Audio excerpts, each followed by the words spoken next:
With every step on that road that you take, Allah knows. 9 minutes past 7. Welcome back to Sabahul Muslim and Radio Islam International. So, the latest crime stats have been released. They say murders are up by 11% for the first quarter of 2022. 6,000 murders were committed during this period. And the crime stats are a pretty sad story, depressing story. Every time the stats are released, maybe there's a bit of improvement on one front, but then there's retrogression on the other front. The improvement also is from a very low base. It's very marginal.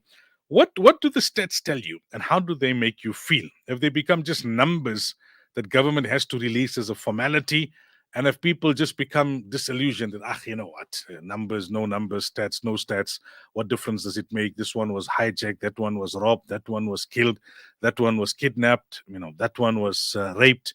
It just carries on. When there's a high profile incident or a really shocking, and that also, shocking now by another level. What is shocking in most countries is no longer shocking in South Africa. It has to be something like what happened with the mass rape of those women in Krugersdorp. Then it grabs a little bit of a headline, and you see a bit of a response from the police and others, and then things kind of just go back to normal, the South African normal. Have these stats become just numbers that government is doing nothing about? You can WhatsApp us on 072 786 1548, or you can email smr@radioislam.co.za. The crime stats, how do they make you feel? How do you interpret it? Do you feel now it's just become a formality, and that it doesn't make a difference this way or the other, and that no one really takes interest, no one really cares, no one really has any hope that anything would improve? I don't know. My own thinking in this regard is that it's come down to two things primarily. Our seeking protection from Allah, that always had to be there, irrespective of what the crime situation is or was. Our seeking protection from Allah, the reading of Ayatul Kursi, our reading of the Quls, making dua to Allah Tabaraka wa Ta'ala. But as Muslims, we know you can't eliminate that. You can't diminish that. That's the foundation. But at the same time, you don't stop at that. You've got to try whatever is within your ability. You can't just totally give up. Some people may feel, how are we going to come to grips with this? There's just so much. There are success stories, community initiatives, and that's what it boils down to. I know it's not fair. It's not fair that you're paying tax and that the money is there and it's not being utilized correctly, and it's not being because of all the corruption and all of that. How much money is being lost within the system?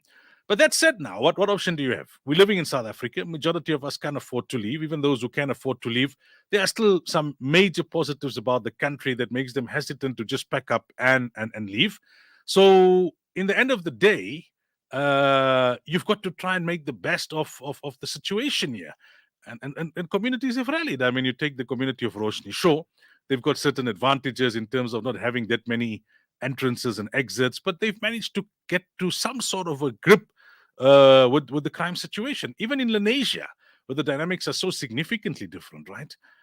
You've got so many entrances and exits, and you've got all these other dynamics, which I don't want to go into detail right now because time does not permit. But they've been successes. They've relatively speaking, right? I know that crime in Indonesia is still a major hassle, still a major issue.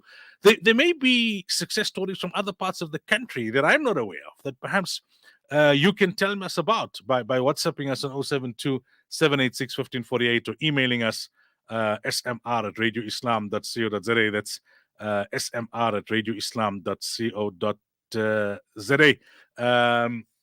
Let us know, and let's have a discussion. I mean, are you beyond it now? Do you think there's just no point, or do you feel okay, let government be on its place with its stats and its plans and its initiatives and all of those kind of things, but at local level we're going to try our best.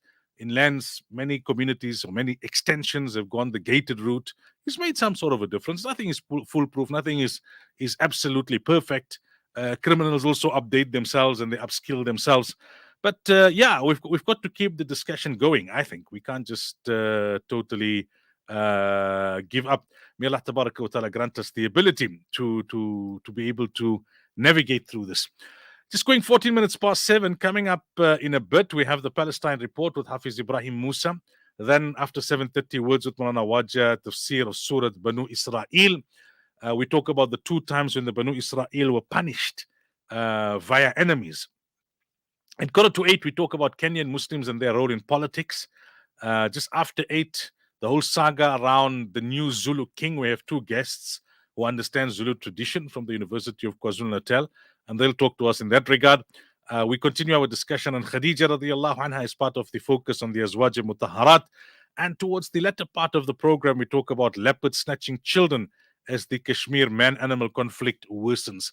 So that's what you can look forward to between now and 9 o'clock on Sabahul Muslim, inshallah. Time now for this morning's hadith. We're still on the chapter pertaining to love, compassion, and assistance for your fellow Muslim brothers from Riyadh al-Salihin. Hadith discussions on Sabahul Muslim with Mulana Sulaimaan Ravat.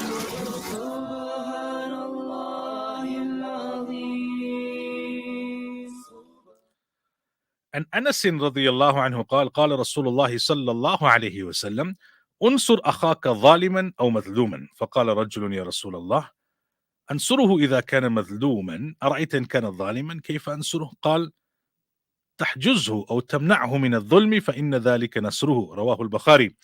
Anas radiallahu anhu narrates that the Messenger of Allah sallallahu alayhi wasallam said, help your brother irrespective of whether he is the oppressor or the oppressed.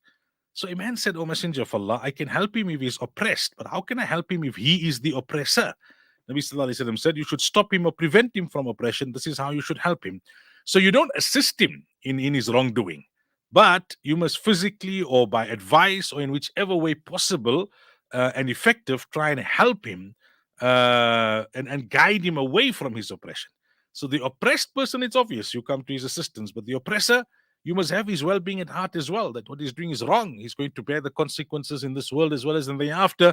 Let me now try and help him and assist him to the best of my ability. That is part of caring for your fellow Muslims. May Allah Tabaraka wa Ta'ala grant us the understanding.